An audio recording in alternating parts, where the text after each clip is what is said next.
মেয়েদের স্তনের খাবার দিয়ে নাকি উনি লাচ্ছি সেমাই খায়, নাকি 1000 বার বাইরে নিয়ে আমার মাদ্রাসার মেয়েদেরকে সাথে সহবাস করে, আমার চেহারার ভিতরে মাটি মারে আর আমাকে পড়া পানি খেতে দেয়।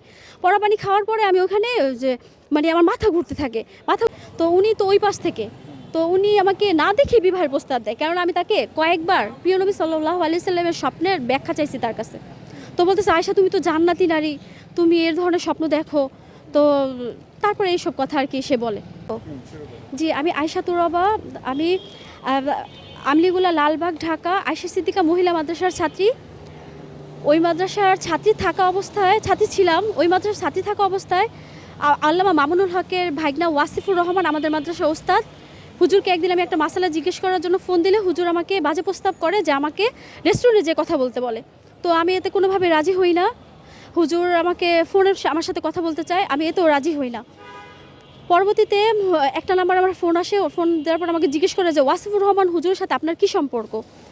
তো আমি বলি যে উনি আমার মাদ্রাসার ওস্তাদ আর আমি ওনার ছাত্রী, তো উনি আমার বাবা, আমি ওনার মেয়ে, এই আমাদের সম্পর্ক। পরে হুজুর আমাকে কিছুক্ষণ পরেই এই নাম্বারটা কেটে দেওয়ার কিছুক্ষণ পর হুজুর আমাকে ফোন দেওয়ার পরে হুজুর আমাকে বলে যে আচ্ছা তোমার নাম্বার কি কল আসছে? আমার বলছে হ্যাঁ, আমার নাম্বারে কল আসছে। তো আমাকে এগুলো বলছে। তো হুজুর বলে কি না এগুলো বলে নাই, তো সে তো এইভাবে তোমাকে ভালো কথা বলছে। তারপরে আমি বললাম যে আপনি জানেন তাহলে সে আমাকে কী বলছে, আর আপনি জানা অবস্থায় সে আমার সাথে এভাবে কথা বললো।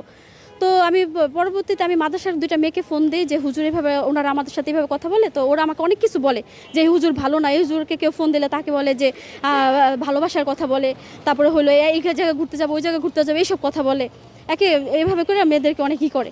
তো আমি হুজুরকে এই ফোনটা কেটে হুজুরকে আমি ফোন দিই। হুজুর আমাকে বলে আল্লামা মামুনুল হকের ভাগনা ওয়াসিফুর রহমান, সে আমাকে এভাবে প্রস্তাব দেওয়ার পরে তো আমি তার কথা কোনোভাবে রাজি হই না।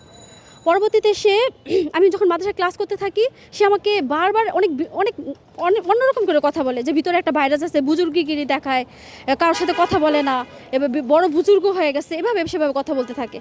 তো আমি তো বুঝি যে আমার সাথে এভাবে বলতেছে।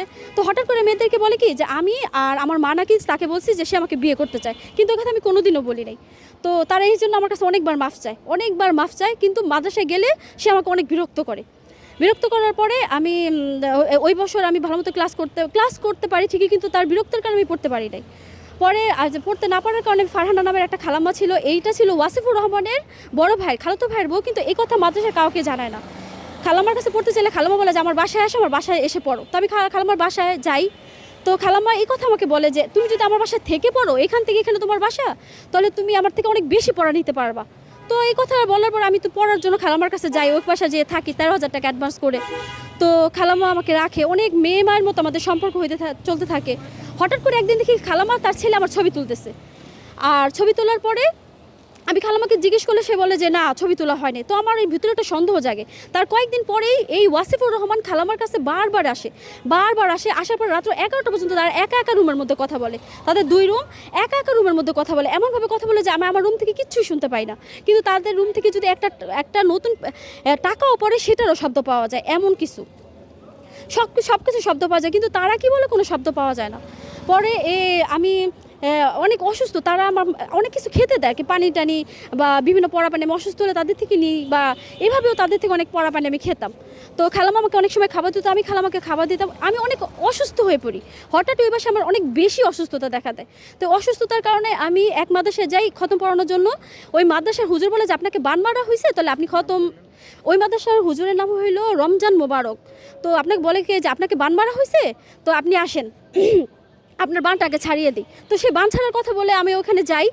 তো যাওয়ার পর আমার সাথে অনেক ছাত্ররা, এটা হলো হুজুরের সাথে ওয়াসিফুর রহমানের পরিচয় হলো, এটা আমি পরে জানতে পারি যে এই হুজুর ওয়াসিফুর রহমানের বন্ধু হয়, কিন্তু এটা আমাকে আগে তারা কিছুই বলে না। পরে আমাকে এক জায়গায় নেয়, ওখানে নেওয়ার পরে তারা আমার মুখোশ উঠাইতে বলে। আমি মুখোশ না উঠালে বলে যে ডাক্তারের কাছে চেহারা দেখাইতে হয়, এটাতে কোনো গুণা নাই। অনেকবার বলার পর আমি চেহারার মুখোশটা উঠানোর পরে সে আমার চেহারার ভিতরে মাটি মারে আর আমাকে পড়া পানি খেতে দেয়। পড়া পানি খাওয়ার পরে আমি ওখানে যে আমার মাথা ঘুরতে যাওয়ার পর আমি ওদিকে একটা চোখে ওইখানে পড়ে যাই। এই হুজুর আমার অনেকগুলো ছবি তোলে। এই ছবি তোলার পরে আমি অনেক চিৎকার চেঁচামেচি করার পরে সে আমাকে দেখায় যে সব ছবি ডিলিট করে, কিন্তু সে ছবি ডিলিট করে নাই। আমাকে দেখাচ্ছে, কারণ আমি ফোন চালাতে পারি না, আমি বাটন ফোনও চালাতে পারি না, এই বড় ফোনও আমি চালাতে পারি না। তো আমাকে দেখানো, আমি তাই বিশ্বাস করার পরে সে আমার কাছে হাতে পায়ে ধরে মাফ চায়, আমি মাফ করে দিই। তো কেন ছবি তুলে এটা নিয়ে আমি বাঁচার জন্য আমি তাদের সাথে আর কোনো যোগাযোগ করি না। কিন্তু কিছুদিন পরে আকাশ নামের একটা ছেলে আমাকে ফোন দিয়ে বলে যে আপনার নামে এগুলো ভিডিও বানানো হয়েছে, যে আপনি কি আয়শা নাকি? আমি বলছি হ্যাঁ। তো বলছে আপনার নামে এই ভিডিও বানানো হয়েছে। আমাকে একজন ফোন দিয়ে, রমজান মোবারক, সে আমাকে ফোন দিয়ে বলতেছে যে এই যখন তারা বোর্ডে পাশ করবে তখন আপনাকে তাদের কাছে নিবে, তাদের পায়ের নিচে আপনাকে ফেলবে, কেননা আপনি নাকি তাদের ব্যাপারে অভিযোগ করছেন। আমি বলছি হ্যাঁ আমি অভিযোগ করবো না, তারা আমার মাদ্রাসার একটা মেয়েকে নিয়ে 1000 বার বাহিরে যায়, 1000 বার বাইরে যায়। রমজান মোবারক বলে যে সে নাকি 1000 বার বাইরে নিয়ে আমার মাদ্রাসার মেয়েদেরকে সাথে সহবাস করে, যে মেয়েদের বেবি ট্যাক্সির মধ্যে নিয়ে মেয়েদের সাথে যা ইচ্ছা সে নাকি তাই করে। এভাবে করে মাদ্রাসার মেয়ে হোক বাইরের মেয়ে হোক সে নাকি এগুলো করে, মেয়েদের স্তনের খাবার দিয়ে নাকি উনি লাচ্ছি সেমাই খায়। পরে এই কথা বলার পরে আমি আকাশের কাছে যাই যে তুমি এই ছবিগুলো যেগুলো ভিডিও করছে এগুলো আমাকে দাও। আকাশকে তার আগেই ভয় দেখায় নাকি যে ছবিগুলো দিলে তাকে মারবে, এই জন্য আকাশ আমাকে ছবি দেয় না। পরে আকাশ বলে যে, আকাশের বড় ভাই বলে যে আমার ভাইকে মারতে চায়। তো আমি এই জন্য বুঝতে পারি যে আকাশ ও আমাকে তো বলে যে আপনার বড় বোন হিসেবে আমি আপনাকে দিতেছি। তো আমি ওর কাছে আর সাথে আর কোনো কথা বলি না। আমি লালবাগ থানায় এই বিষয়ে যাই, 5-6 বার যাই। লালবাগ থানা আমার কোনো কাজ কিছু করে না। আমি সেনাবাহিনীদের কাছে যাই 13 বার, তারাও কিছু করতে পারে না। আমি ডিএমপির কার্যালয়ে যাই, ওইখানেও তারা আমাকে বড় অফিসারের সাথে যোগাযোগ করতে দেয় না। আমি যেখানেই যাই তারপর থেকে হাজার হাজার মানুষ আমার পিছনে লাগা থাকে, হাজার হাজার মানুষ আমার পিছনে লাগানো থাকে। তারা আমার সামনে দিয়ে যায়, এখান দিয়ে সেখান দিয়ে যায়, এক একটা বলতে থাকে আমি খারাপ মেয়ে, টাকার বিনিময়ে খারাপ ব্যবসা করি, এগুলো আমাকে বলে। আমার পাশ দিয়ে আমাদের গেটের সামনে দিয়ে রাত দিন 24 ঘন্টা লোক থাকে, সারা রাত আমাদের ওখানে লোক থাকে। ওখানে মদ খায়, গাঁজা খায়, সিগারেট খায়, ওখানে মতর বোতল নিয়ে আসে। তারা বলে কি, ওই ছেলেরা বলে যে তারা নাকি টাকা দেয়, এই টাকা দিয়ে নাকি তারা মদ খাইতেছে। এখন আপনি কি চান?